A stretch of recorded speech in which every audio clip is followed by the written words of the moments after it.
विष्णुरूपाय व्यासरूपाय विष्णवे नमो वै ब्रह्मनिधये वासिष्ठाय नमो नमः।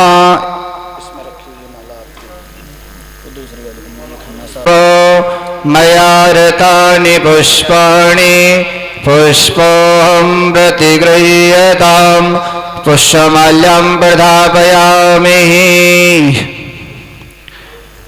दक्षिणा अर्पण कर दीजिए व्यास भगवान को। नमो। और दूसरी कथा कहलाने जजमान आ रहे होगो कोई सब नारियल देवे। ओम माल्यादीनि सुगंधेने मालत्यादीनि वै प्रभो मया रतानि पुष्पाणि पुष्पोऽहं प्रतिगृह्यताम्। अक्षत लगा दीजिए। दोनों भ्राता श्री माला में हाथ लगाइए। ओम नारायणं नमस्कृत्यं नरं चैव नरोत्तमं देवीं सरस्वतीं व्यासं ततो जयमुदीरयेत्। श्री व्यास नारायणाय नमः। सर्वोपचारार्थे गंधक्षत पुष्पाणि संपूजयेत्। लो आप तिलक करते जाइए, सबको दक्षिणा देते जाएंगे। बाबूजी आरती। हाँ जी। ओम नमो ब्रह्मण देवाय गो ब्राह्मणिताय च जगद्दिताय कृष्णाय गोविंदाय नमो नमः। जन्यासन्नातेहनाकं महिमानः सचन्ताय प्रपूर्वे सात्याः सन्ति देवाः। हरिः ओम्। एकदन्ताय विद्महे वक्रतुण्डाय धीमहि तन्नो दन्तिः प्रचोदयात्। हरिः ओम्।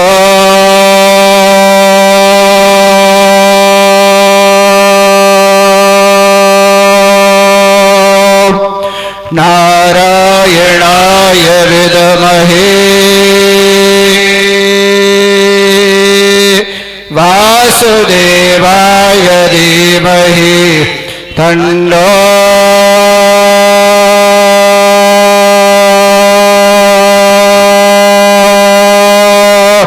श्री विष्णु प्रचोदयात्। हरिः ओम्।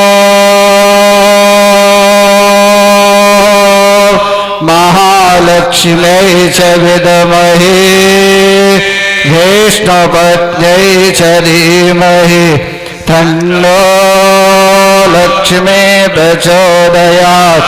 हरिः ओम्।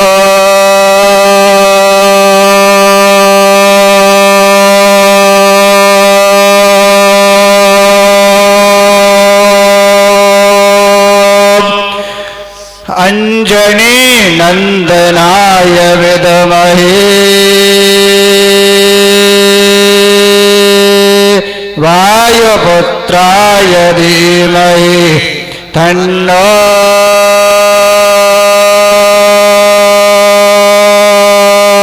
श्री हनुमत् प्रचोदयात्।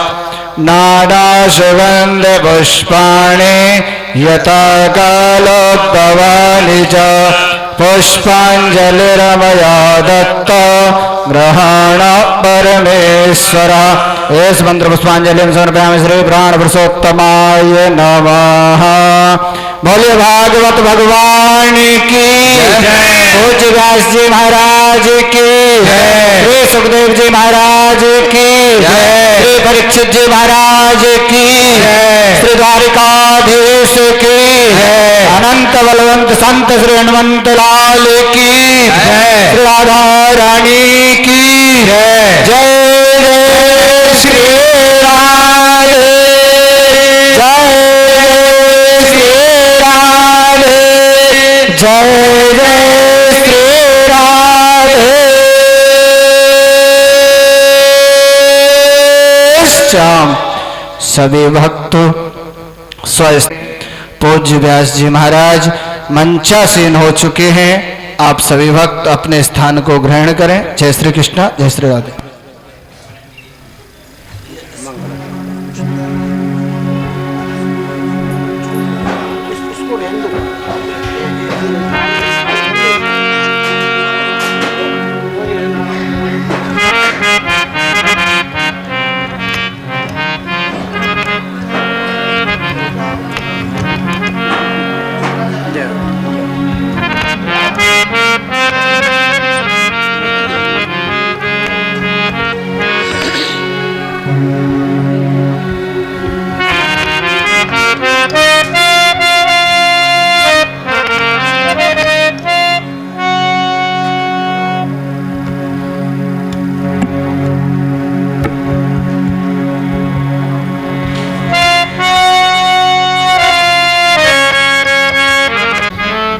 स्कंद प्रारंभ होता है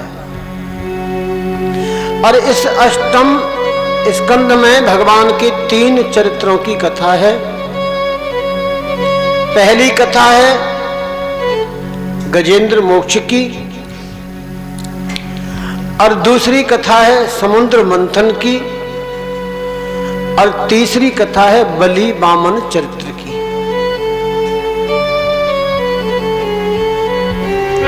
पहली गजेंद्र मोक्ष की कथा।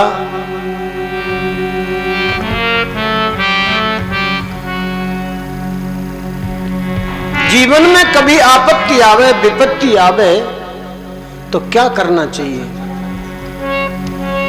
सब कुछ छोड़ करके केवल भगवान की शरण में जाना चाहिए। क्यों? क्योंकि हरि स्मृति सर्व विपत्ति विमोक्षणम। भगवान श्री हरि का स्मरण करना सारी विपत्तियों से छुटकारा दिला देता है। इसलिए सुनाया गजेंद्र मोक्ष। दूसरा समुद्र मंथन। अगर बहुत संपत्ति की आवश्यकता है, बहुत धन की आवश्यकता है, उसके लिए सुनाया समुद्र मंथन। और तीसरा है बलि वामन चरित्र।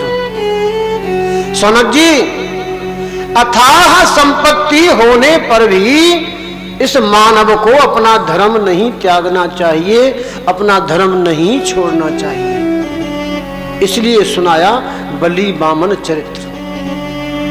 तो प्रिय भक्तजनों, आइए पहले गजेंद्र मोक्ष की कथा श्रवण करते हैं। और ध्यान दीजिए, कथा से पूर्व एक बात कहना चाहेंगे। ये गजेंद्र मोक्ष की जो कथा है ना, ये हमारी और आप सबकी कथा है। गजेंद्र के जीवन में जो स्थिति आई, वो हम और आप सबके जीवन में स्थिति आ रही है। सबके जीवन में है ये स्थिति। गजेंद्र माने हाथी।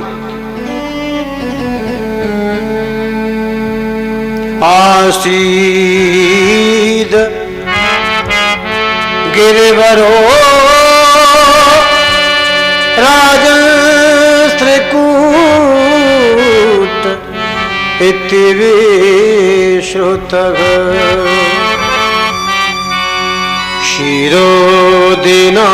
शिरोदिनाव्रतः श्रीमान्यो जनायुत मोचृतः।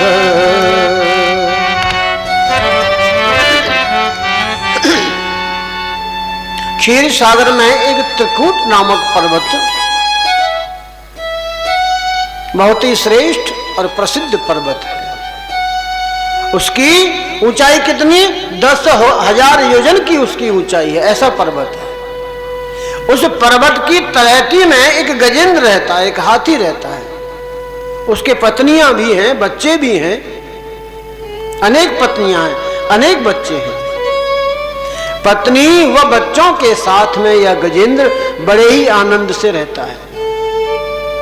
एक दिन पत्नियों को, बच्चों को साथ में लेकर एक सरोवर में गया। सरोवर में स्नान किया। सूंड में जल भर करके पत्नियों पर फेंक रहा है, जल क्रीड़ा कर रहा है। आनंदित है सरोवर में। उसी समय इसका पैर पकड़ लिया ग्राह ने। इसको मालूम तो पड़ गया कि मेरा पैर ग्राह ने पकड़ा है, लेकिन ये समझ रहा है कि किसी ने ना समझी में मेरा पैर पकड़ लिया है। इसको जब पता लगेगा कि ये गजेंद्र का पैर है तो अपने आप छोड़ देगा, लेकिन पैर पकड़ा है ग्राह ने। ग्राह जल का जीव है, जल में उसकी शक्ति कई गुना बढ़ जाती है। खींच करके अंदर ले गया गजेंद्र को। अब इसको मालूम पड़ा कि ये मेरा पैर किसी ने खेल खेल में नहीं पकड़ा, ये तो मेरा पैर ग्राह ने पकड़ा है। अथाह जलराशि में ले गया खींच करके ग्राह गजेंद्र को। चिल्ला रहा है, चिंघाड़ रहा है, पत्नियों को बुला रहा है, बच्चों को आवाज दे रहा है। पत्नियों ने सूंड में सूंड लगाई, पत्नियां खींचने का प्रयत्न कर रही हैं, लेकिन कोई शुभ परिणाम हाथ नहीं आ रहा है। अथाह जल राशि की ओर खींच करके ले जाने लगा है ग्राह।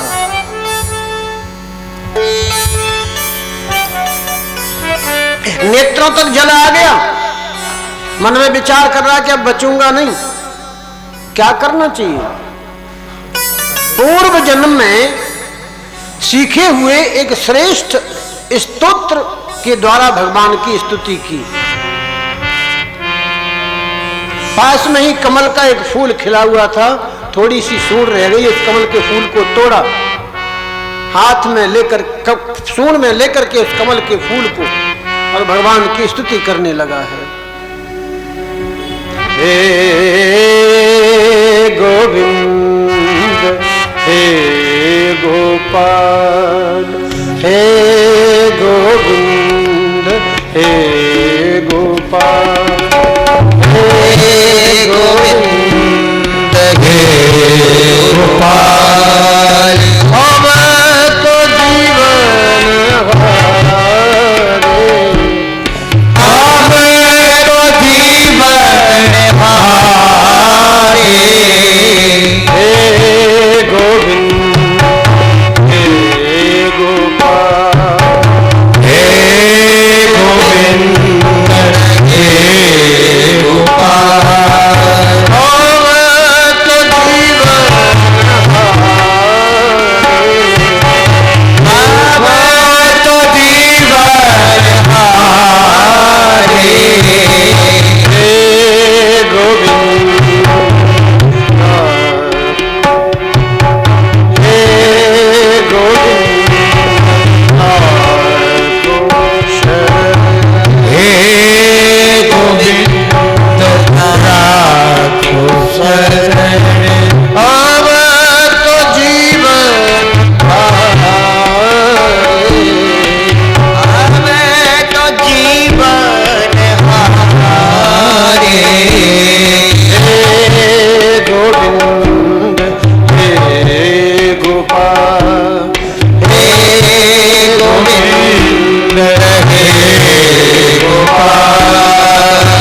भगवान ने देखा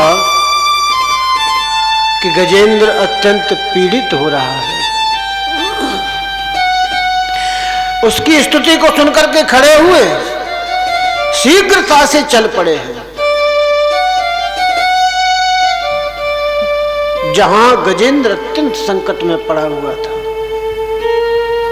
भगवान के साथ स्तुति करते हुए देवता लोग भी आए हैं। सरोवर के भीतर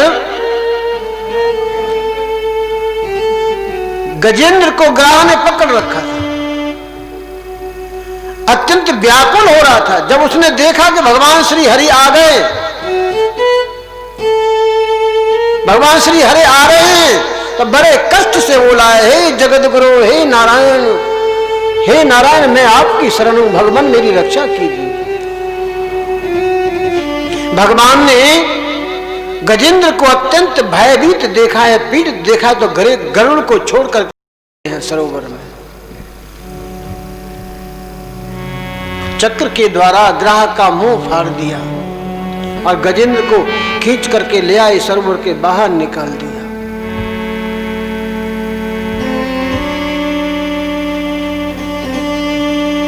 गजेंद्र को छुड़ाया और ग्राह का उद्धार कर दिया।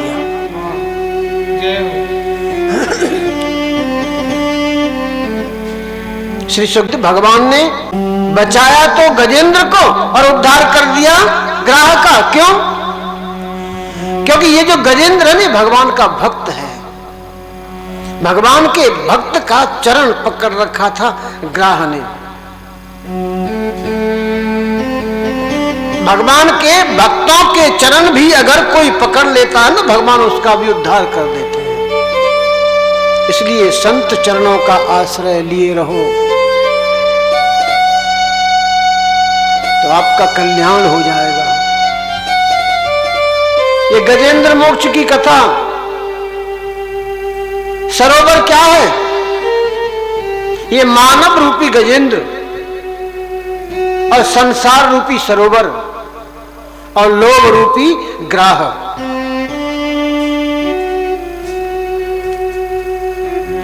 ये मानव रूपी गजेंद्र अपने इस शरीर को शीतलता प्रदान करने के लिए अनेक प्रकार के भोगों के द्वारा अपने शरीर को शीतलता प्रदान करने के लिए, सुख प्रदान करने के लिए इस संसार रूपी सरोवर में इतना गहरा प्रवेश कर जाता है कि लोभ रूपी ग्राह इसको पकड़ लेता है, इसके पैर को। लोभ रूपी ग्राह फिर इसके पैर को छोड़ता नहीं है।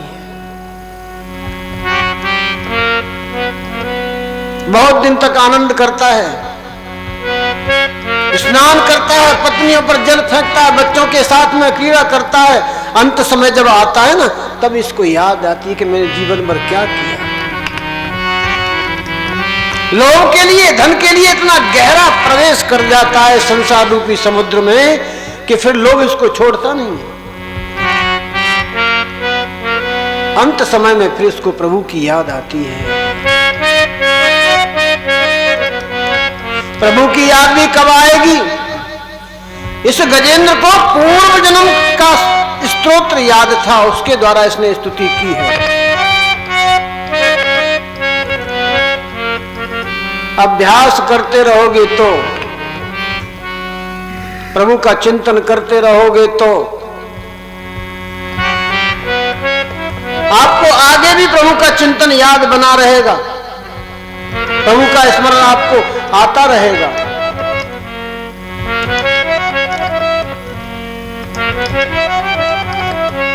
भगवान के जो भक्त हैं, संत चरण, ब्राह्मण चरण, भगवान के भक्त, इनके चरणों का आश्रय लिए रहोगे तो आपका कल्याण हो जाएगा, आपकी नैया पार हो जाएगी।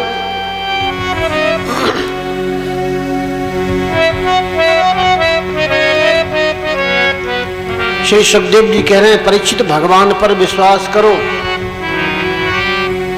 हर देश काल परिस्थिति में भगवान हमारे साथ हैं, ऐसा मन में विश्वास रखो। और कभी भूल कर भी कभी भूल कर भी भगवान का प्रसाद, भगवान का चढ़ा हुआ प्रसाद, भगवान की चढ़ी हुई माला,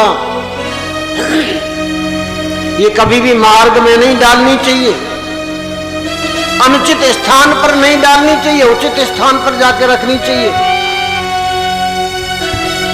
खराब हो जाए, सूख जाए तो उचित स्थान पर जाकर विसर्जन कर देना चाहिए। भगवान का चढ़ा हुआ प्रसाद, भगवान की चढ़ी हुई माला और अगर मार्ग में डालोगे, लोगों के पैरों से कुचलेगी, तो उसका दुष्परिणाम आपको भोगना पड़ेगा। एक बार की बात है, दुर्वासा जी गए इंद्र के पास।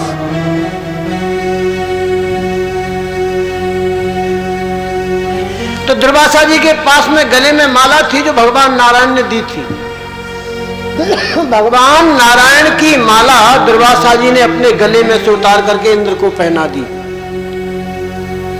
इंद्र को अपने पद का अभिमान है कि मैं राजा हूं, देवताओं का राजा हूं, स्वर्ग का राजा हूं। उसने मद के कारण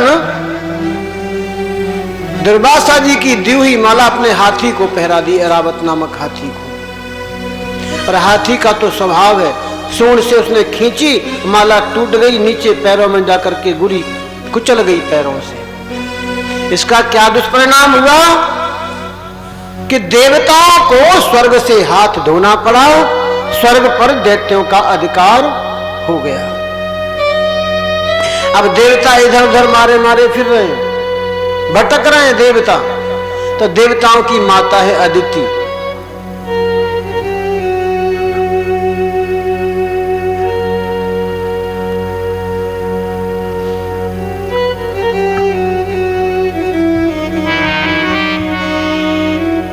माता अदिति ने प्रार्थना की है कि कैसे भी मेरे पुत्रों का राज्य वापस मिल जाए। ये दैत्य बार बार मेरे पुत्रों को हरा देते हैं, मेरे पुत्रों से बल में भारी पड़ जाते हैं।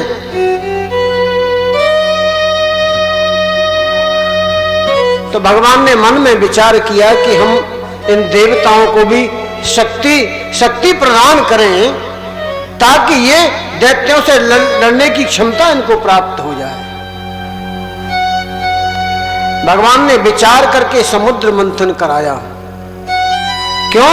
क्योंकि समुद्र मंथन में से अमृत निकलेगा और उस अमृत को देवताओं को पिलाएंगे, देवताओं को शक्ति प्राप्त हो जाएगी, दैत्यों से लड़ने की क्षमता प्राप्त हो जाएगी। समुद्र मंथन आरंभ हुआ, जिसमें वासुकी नाग ने रस्सी का काम किया, नेति का काम किया, को मथानी बनाया गया। मंदराचल पर्वत अपने भार के कारण नीचे जाने लगा है। तो भगवान ने कच्छप रूप धारण किया और कच्छप रूप धारण करके मंदराचल पर्वत को अपनी पीठ पर धारण किया। समुद्र जयकारा शेरावाली का।